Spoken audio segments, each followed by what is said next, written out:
my friends, to the quiet between heartbeats.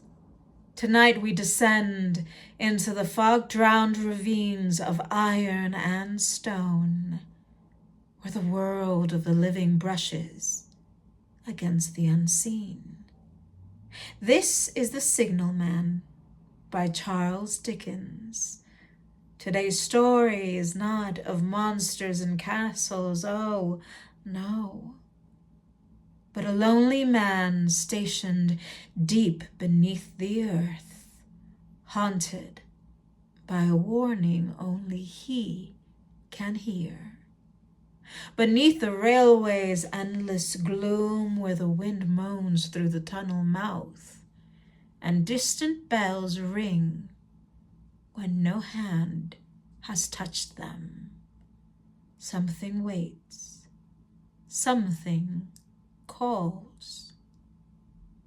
So, step carefully, my friends. Keep your lantern close and your voice low. Listen, for this story begins with a cry into the darkness and someone calling back. But first, a light to light your way.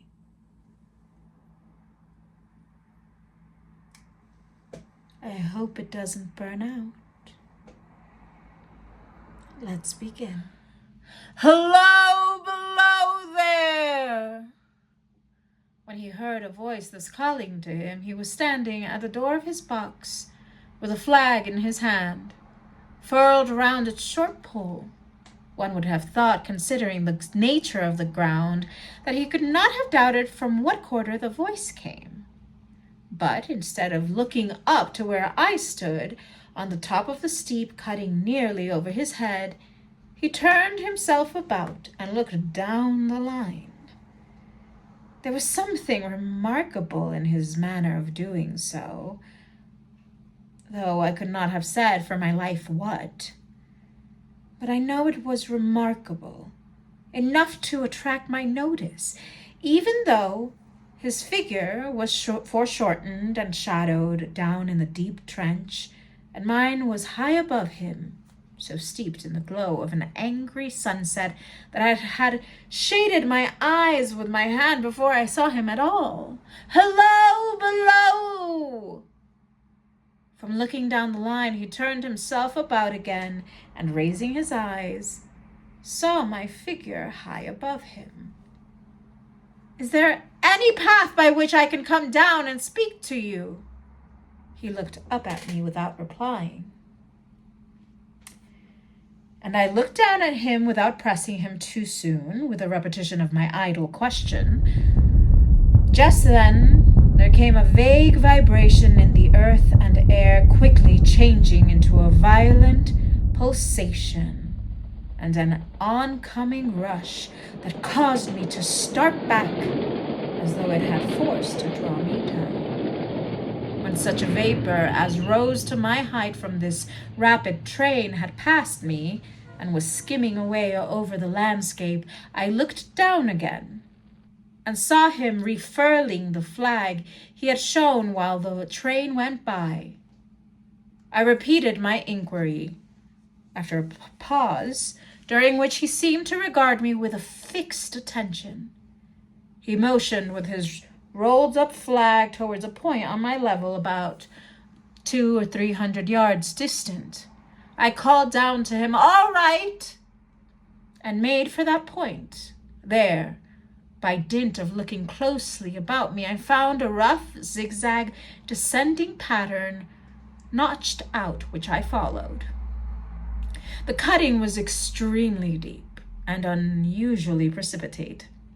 It was made through a clammy stone that became oozier and wetter as I went down. For these reasons, I found the way long enough to give me time to recall a singular air of reluctance or compulsion with which he had pointed out the path. When I came down low enough upon the zigzag descent to see him again, I saw that he was standing between the rails on the way by which the train had lately passed, in an attitude as if he were waiting for me to appear. He had his left hand in his chin, and that left elbow rested on his right hand, crossed over his breast. His attitude was one of such expectation and watchfulness that I stopped a moment, wondering at it. I resumed my downward way, and stepping out upon the level of the road and drawing near to him, saw that he was a dark, sallow man with a dark beard and rather heavy eyebrows. His post was in as solitary and dismal a place as ever I saw. On either side, a dripping wet wall of jagged stone, excluding all view but a strip of sky. The perspective one way only a crooked prolongation of this great dungeon, the shorter perspective in the other direction terminating in a gloomy red light, and the gloomier entrance to a black tunnel, in whose massive architecture there was a barbarous, depressing, and forbidding air. So little sunlight ever found its way to this spot that it had an earthly, deadly smell, and so much cold wind rushed through it that it struck a chill to me as if I had left the natural world. Before he stirred, I was near enough to him to have touched him, not even then removing his eyes from mine. He stepped back one step and lifted his hand. This was a lonesome post to occupy, I said, and it had riveted my attention when I looked down from up yonder. A visitor was a rarity, I should suppose, not an unwelcome rarity, I hoped. In me he merely saw a man who had been shut up within narrow limits all his life, and who, being at last set free, had a newly awakened interest in these great works. To such purpose I spoke to him, but I am far from sure the terms I used, for besides that I am not happy in opening any conversation, there was something in the man that daunted me. He directed a most curious look towards the red light near the tunnel's mouth, and looked all about as if something were missing from it, and then looked at me. That light was part of his charge, was it not? He answered in a low voice, "Don't you know it is?" The monstrous thought came into my mind as I perused the fixed eyes and the saturnine face, that this was a spirit and not a man.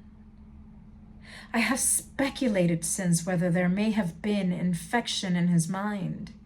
In my turn, I stepped back, but in making the action, I detected in his eyes some latent fear of me. This put the monstrous thought to flight. "You look at me," I said, forcing a smile, "as if you had a dread of me." "I was doubtful," he returned, "whether I had seen you before." "Where?" He pointed to the red light he had looked at. "There?" I said. Intently watchful of me, he replied, but without sound, "Yes." My good fellow, what should I do there? However, be that as it may, I never have been there. You may swear it. "I think I may," he rejoined. "Yes, I am sure I may." His manner cleared like my own. He replied to my remarks with readiness and in well-chosen words. Had he much to do there? Yes, that was to say, he had enough responsibility to bear, but exactness and watchfulness were what was required of him, and of actual work, manual labor, he had next to none. To change that signal, to trim those lights, and to turn this iron handle now and then, was all he had to do under that head. Regarding those many long and lonely hours of which I seemed to make so much, he could only say that the routine of his life had shaped itself into that form, and he had grown used to it. He had taught himself a language down here, if only to know it by sight and to have formed his own crude ideas of its pronunciation could be called learning it. He had also worked at fractions and decimals and tried a little algebra, but he was and had been, as a boy, a poor hand at figures. Was it necessary for him, when on duty, always to remain in that channel of damp air, and could he never rise into the sunshine from between those high stone walls? Why, that depended upon times and circumstances. Under some circumstances, there would be less upon the line than under others, and the same held good as to certain hours of the day and night. In bright weather, he did choose occasions for getting a little above these lower shadows, but being at all times liable to be called by his electric bell, and at such times listening for it with redoubled anxiety, the relief was less than I would suppose. He took me into his box, where there was a fire, a desk for an official book in which he had to make certain entries, a telegraphic instrument with its dial, face, and needles, and the little bell of which he had spoken. On my trusting that he would excuse the remark that he had been well educated, and I hoped I might say without offense, perhaps educated above that station, he observed that instances of slight incongruity in such wise would rarely be found among large bodies of men, that he had heard it was so in workhouses, in the police force, even in the last desperate resource, the army, and that he knew it was so more or less in any great railway staff. He had been, when young, if I could believe it, sitting in that hut. He could scarcely believe it, a student of natural philosophy, and had attended lectures, but he had run wild, misused his opportunities, gone down, and never risen again. He had no complaint to offer about that. He had made his bed, and he lay upon it. It was far too late to make another. All that I have here condensed, he said in a quiet manner, with his grave, dark regards divided between me and the fire. He threw in the word sir from time to time, and especially when he referred to his youth, as though All that I have here condensed, he said in a quiet manner, with his grave, dark regards divided between me and the fire. He threw in the word sir from time to time, and especially when he referred to his youth, as though to request me to understand that he claimed to be nothing but what I found him. He was several times interrupted by the little bell and had to read off messages and send replies. Once he had to stand without the door and display a flag as a train passed and make some verbal communication to the driver. In his discharge of his duties, I observed him to be remarkably exact and vigilant, breaking off his discourse at a syllable and remaining silent until what he had to do was done. In a word, I should have set this man down as one of the safest of men to be employed in that capacity, but for the circumstances that while he was speaking to me, he twice broke off with a fallen color, turned his face toward the bell when it did not ring, opened the door of the hut, which was kept shut to exclude the unhealthy damp, and looked out towards the red light near the mouth of the tunnel. On both of those occasions, he came back to the fire with the inexplicable air upon him which I had remarked, without being able to define when we were so far asunder. Said I, when I rose to leave him, "You almost make me think that I have met with a contented man." I am afraid I must acknowledge that I said it to lead him on. "I believe I used to be," he rejoined, in the low voice in which he had first spoken. "But I am troubled, sir, I am troubled." He would have recalled the words if he could. He had said them, however, and I took them up quickly with, "What? What is your trouble?"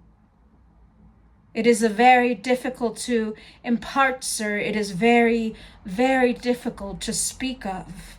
If ever you make me another visit, I will try to tell you." "But I expressly intend to make you another visit. Say when shall it be?" "I go off early in the morning, and I shall be on again at 10 tomorrow night, sir." "I will come at 11. He thanked me and went out the door with me. "I'll show my white light, sir," he said in a peculiar low voice, "till you have found the way up. When you have found it, don't call out. And when you are at the top, don't call out." His manner seemed to make the place strike colder to me. But I said no more than, "Very well. And when you come down tomorrow night, don't call out. Let me ask you a parting question. What made you cry, 'Hello, below there,' tonight?" "Heaven knows," said I. "I cried something to that effect." "Not to that effect, sir. Those were the very words. I know them well." "I admit those were the very words. I said them, no doubt, because I saw you below. For no other reason." "What other reason could I possibly have? You had no feeling that they were conveyed to you in any supernatural way?" "No." He wished me good night and held up his light. I walked by the side of the down line of rails with a very disagreeable sensation of a train coming behind me until I found the path. It was easier to mount than to descend, and I got back to my inn without any adventure. Punctual to my appointment, I placed my foot on the first notch of the zigzag next night. As the distant clocks were striking 11, he was waiting for me at the bottom with his white light on. "I have not called out," I said, when we came close together. "May I speak now?" "By all means, sir." "Good night, and here's my hand." "Good night, sir, and here's mine." With that, we walked side by side to his box, entered it, closed the door, and sat down by the fire. "I have made up my mind, sir," he began, bending forward as soon as we were seated, and speaking in a tone but a little above a whisper, "that you shall not have to ask me twice about what troubles me. I took you for someone else yesterday evening. That troubles me." "That mistake?" "No, that someone else." "Who is it?" "I don't know." "Like me?" "I don't know. I never saw the face. The left arm is across the face, and the right arm is waved violently, waved this way." I followed his actions with my eyes, and it was the action of an arm gesticulating with the utmost passion and vehemence, "For God's sake, clear the way." "One moonlit night," said the man, "I was sitting here when I heard a voice cry, 'Hello, below!' I started up, looked from that door, and saw this someone else standing by the red light near the tunnel, waving as just now I showed you. The voice seemed hoarse with shouting, and it cried, 'Look out! Look out!' And then again, 'Hello, below there! Look out!' I caught up my lamp, turned it on red, and ran towards the figure, calling, 'What's wrong? What has happened? Where?' It just stood outside the blackness of the tunnel. I advanced so close upon it that I wondered at its keeping the sleeve across its eye. I ran right up to it and had my hand stretched out to pull the sleeve away when it was gone. 'Into the tunnel,' said I. No. I ran on into the tunnel 500 yards. I stopped and held my lamp above my head and saw the figures of the measured distance and saw the wet stains stealing down the walls and trickling through the arc. I ran out again, faster than I had run in, for I had a mortal abhorrence of the place upon me, and I looked all around the red light with my own red light, and I went up the iron ladder to the gallery atop of it. I came down again and ran back here. I telegraphed both ways. An alarm has been given. Is anything wrong? The answer came back both ways. All well. Resisting the slow touch of a frozen finger tracing up my spine, I showed him how that this figure must be a deception of his senses of sight, and how that figures originating in disease of the delicate nerves that minister to the functions of the eye were known to have often troubled patients, some of whom had become conscious of the nature of their affliction and had even proved it by experiments upon themselves. As to an imaginary cry, said I, but do listen for a moment to the wind in this unnatural valley while we speak so low, and to the wild harp it makes of the telegraph wires. That was all very well, he returned, after we had sat listening for a while, and he ought to know something of the wind and the wires, he who so often passed long winter nights there, alone and watching. But he would beg to remark that he had not finished. I asked his pardon, and he slowly added these words, touching my arm. Within 6 hours after the appearance, the memorable accident on this line happened, and within 10 hours the dead and wounded were brought along through the tunnel over this very spot where the figure had stood. A disagreeable shudder crept over me, but I did my best against it. It was not to be denied, I rejoined, and this was a remarkable coincidence calculated deeply to impress his mind. But it was unquestionable that remarkable coincidences did continuously occur, and they must be taken into account in dealing with such a subject. Though, to be sure, I must admit, I added, for I thought I saw that he was going to bring the objection to bear upon me. Men of common sense did not allow much for coincidences.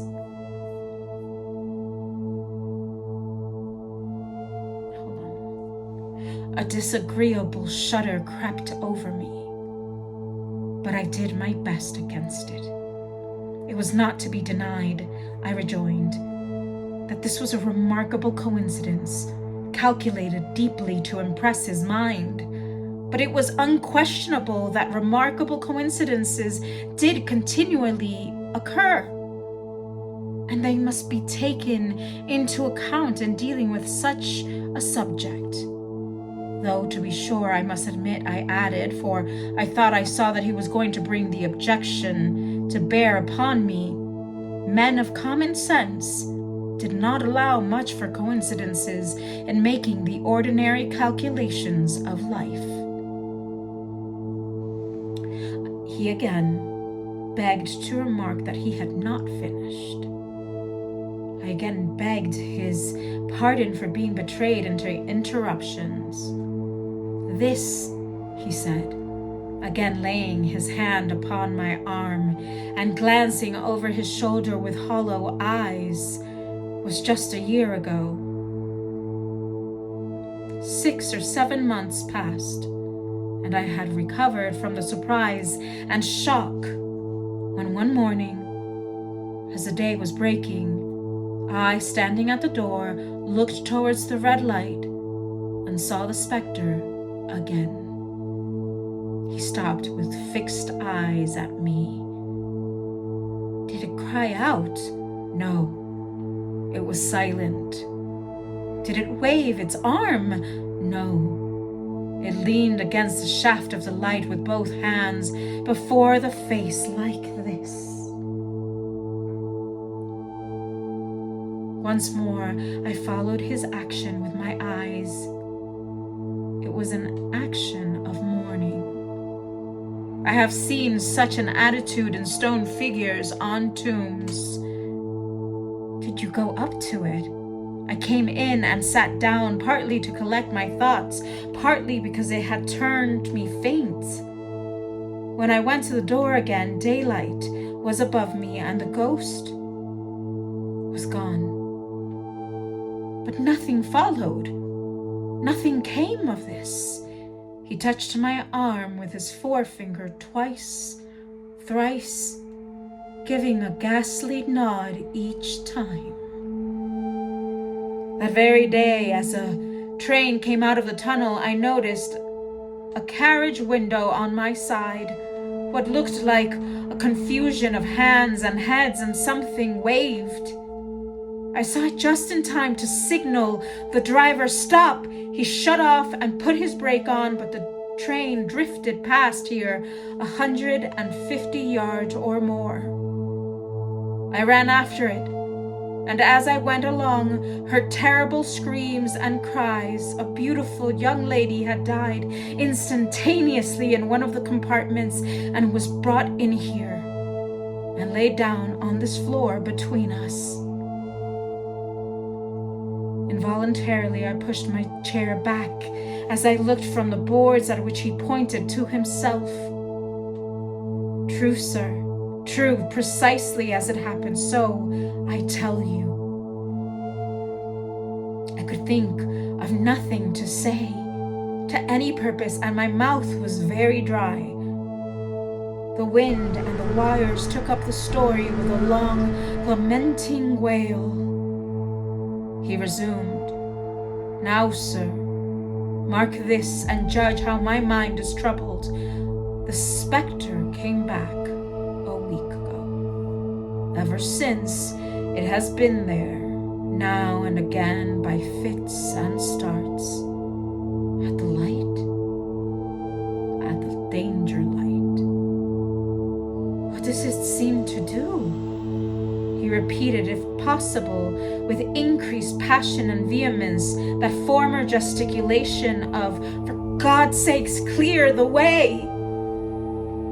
Then he went on, "I have no peace for it, or rest. It calls to me for many minutes together in an agonized manner, 'Below there! Look out! Look out!' It stands waving to me. It rings my little bell.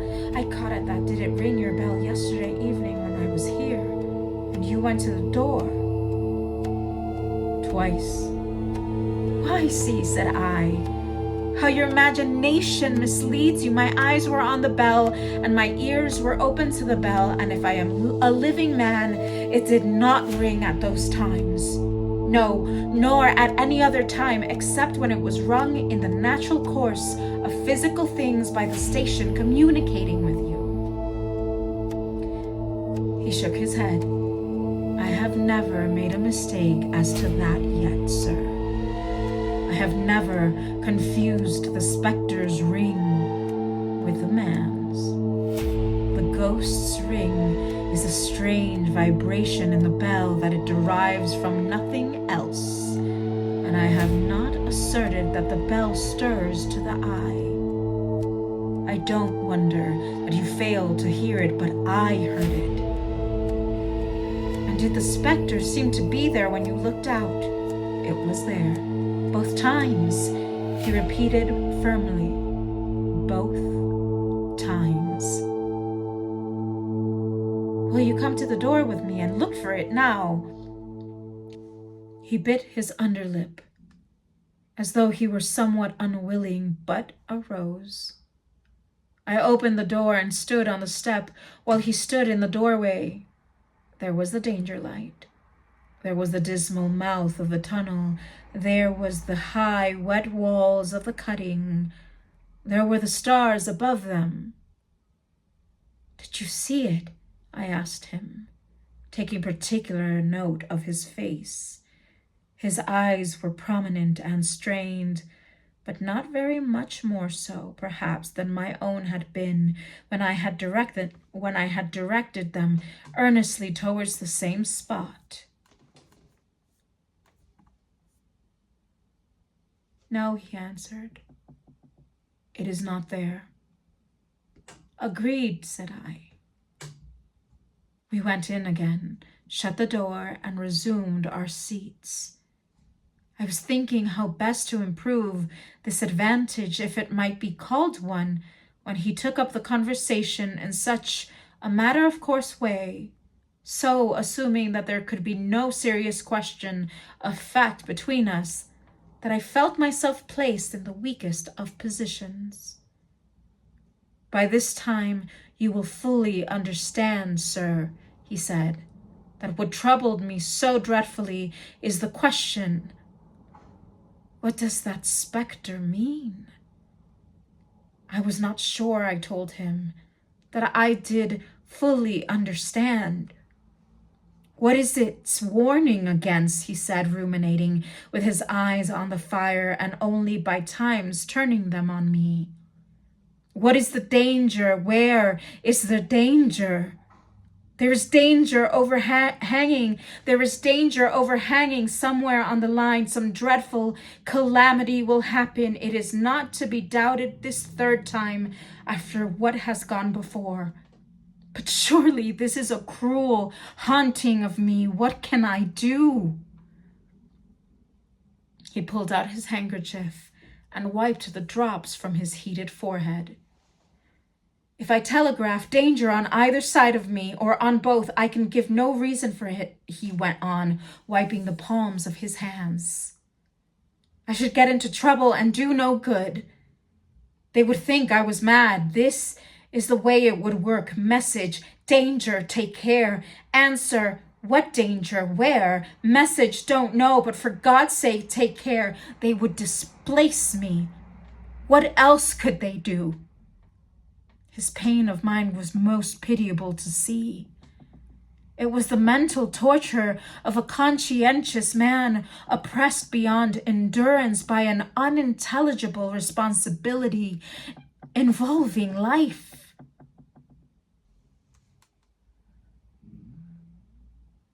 "When it first stood under the danger light," he went on, putting his dark hair back from his head and drawing his hands outward across his temples in an extremity of feverish distress. "Why not tell me where that accident was to happen, if it must happen? Why not tell me how it could be averted, if it could have been averted? When on its second coming, it hid its face. Why not tell me instead, she is going to die, let them keep her at home? If it came on those two occasions only to show me that its warnings were true and so to prepare me for the third, why not warn me now? And I, Lord, help me, a mere poor signal man on this solitary station, why not go to somebody with credit to be believed and power to act?" When I saw him in this state, I saw that for the poor man's sake as well as for the public safety, what I had to do for the time was to compose his mind. Therefore, setting aside all question of reality or unreality between us, I represented to him that whoever thoroughly discharged his duty must do well, and that at least it was his comfort that he understood his duty, though he did not understand these confounding appearances. In this effort, I succeeded far better than in the attempt to reason him out of his conviction. He became calm. The occupations incidental to his posts as the night advanced began to make larger demands on his attention, and I left him at 2 a.m. I had offered to stay through the night, but he would not hear of it.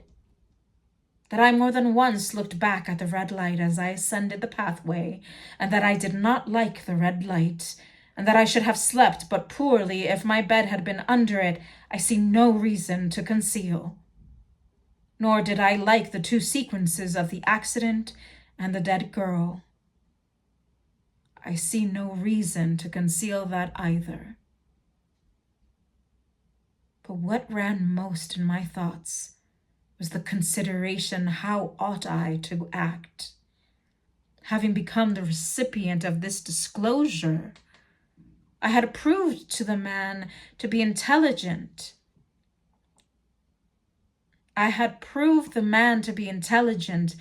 Vigilant, painstaking, and exact.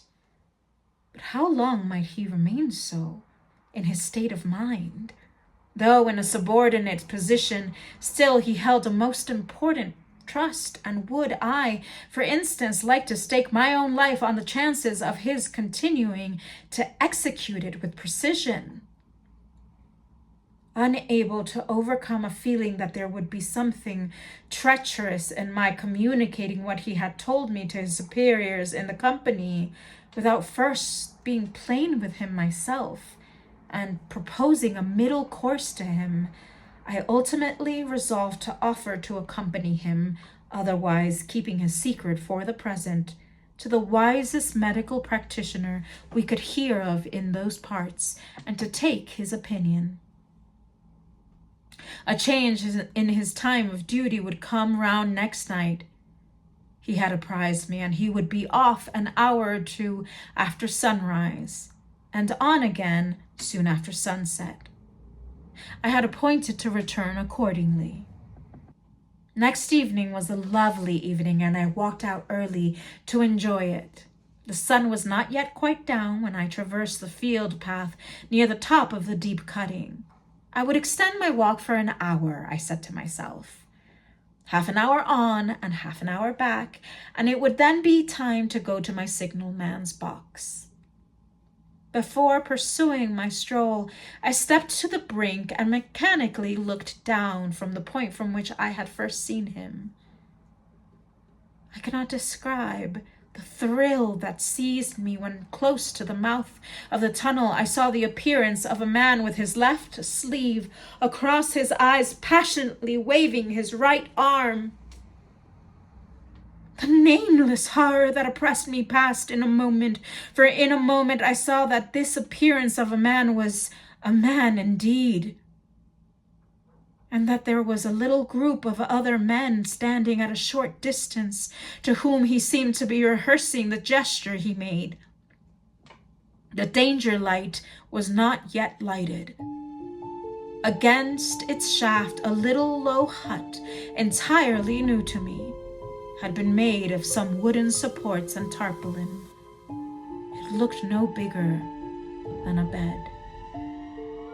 With an irresistible sense that something was wrong, with a flashing self-reproachful fear that fatal mischief had come of my leaving the man there and causing no one to be sent to overlook or correct what he did, I descended the notched path with all the speed I could.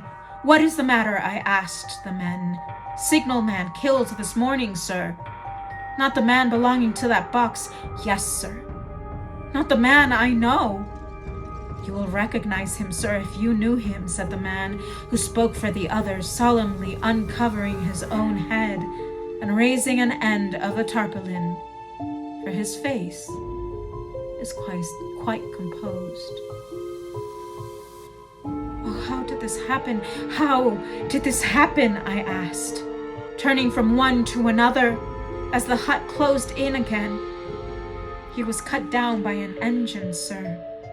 No man in England knew his work better, but somehow he was not clear of the outer rail. It was just at broad day.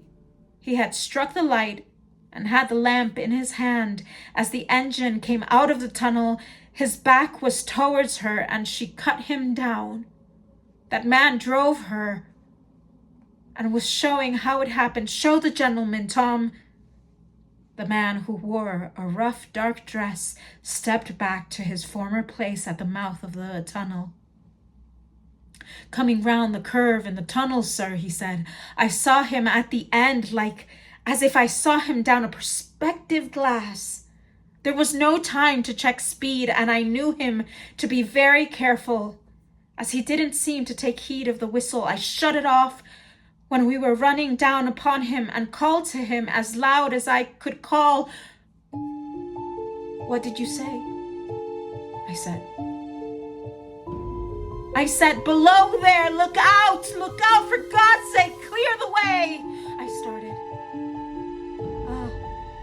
It was dreadful time, sir. I never left off calling to him. I put this arm before my eyes to not see it, and I waved my hand to the last, but it was no use. Without prolonging the narrative to dwell on any one of its curious circumstances more than on any other, I may, in closing it, point out the coincidence that the warning of the engine driver included not only the words which the unfortunate signalman had repeated to me as haunting him, but also the words which I myself, not he, had attached, and that only in my own mind to the gesticulation he had imitated. And so, the story ends where it began, between the rails in the hush of the cutting, with echoes of a warning no one heeded in time. Some say the bell still rings on quiet nights. Some say a figure still stands by the tunnel mouth, silent, waiting, watching for the next traveler to call out, "Hello, below there." Thank you for stepping into the dark with me. If you wish to return, there are more stories waiting in the mist. Until then, remember, keep a candle glowing against figures in the night. Good night.